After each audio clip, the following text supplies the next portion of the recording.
Dan saudara, terkait dengan informasi ini kita akan lanjutan sidang etik di Propam Polri kasus dugaan pemerasan penonton konser Jakarta Warehouse Project. Kita akan pantau bersama jurnalis Kompas TV, sudah ada Asri Gunawan. Asri, apa hasil dari sidang etik lanjutan hari ini usai memecat Dires Narkoba Polda Metro Kombes Donald Parlaungan Simanjuntak?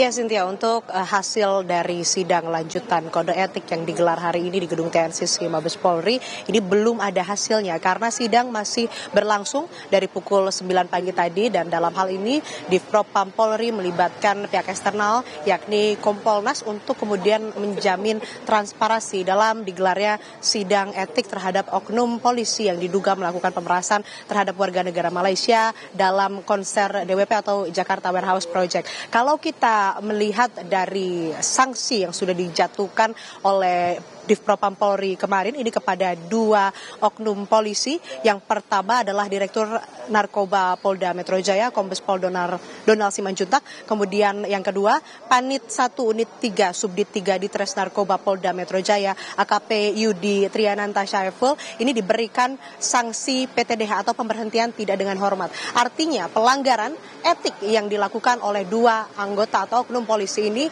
adalah pelanggaran berat sehingga diberhentikan dengan tidak hormat. Kemudian kalau kita melihat dari tiga anggota polisi yang terlibat dalam dugaan pemerasan ini yang saat ini masih menjalani sidang etik di TNCC Polri, ini nantinya tentu akan diperiksa dan dilihat bagaimana kemudian pelanggaran yang dilakukannya. Apakah termasuk kategori ringan, sedang, atau berat. Dan dilihat juga bagaimana kemudian perannya. Apakah menjadi otak atau menjadi eksekutor yang melakukan di lapangan atau memberikan komando di lapangan atau bahkan terlibat dalam sirkulasi dana yang terjadi dalam pemerasan kepada warga negara Malaysia yang merupakan penonton konser Jakarta Warehouse Project. Jadi sampai saat ini kami pun masih menunggu, Cynthia dan saudara, bagaimana kemudian nanti hasilnya, karena memang sidang digelar secara tertutup, kami tidak bisa memantau bagaimana jalannya persidangan secara langsung. Nantinya akan bisa kami tanyakan begitu kepada pihak yang terkait, baik itu dari Divpropam Polri ataupun juga dari pihak Polri dan juga Kompolnas yang turut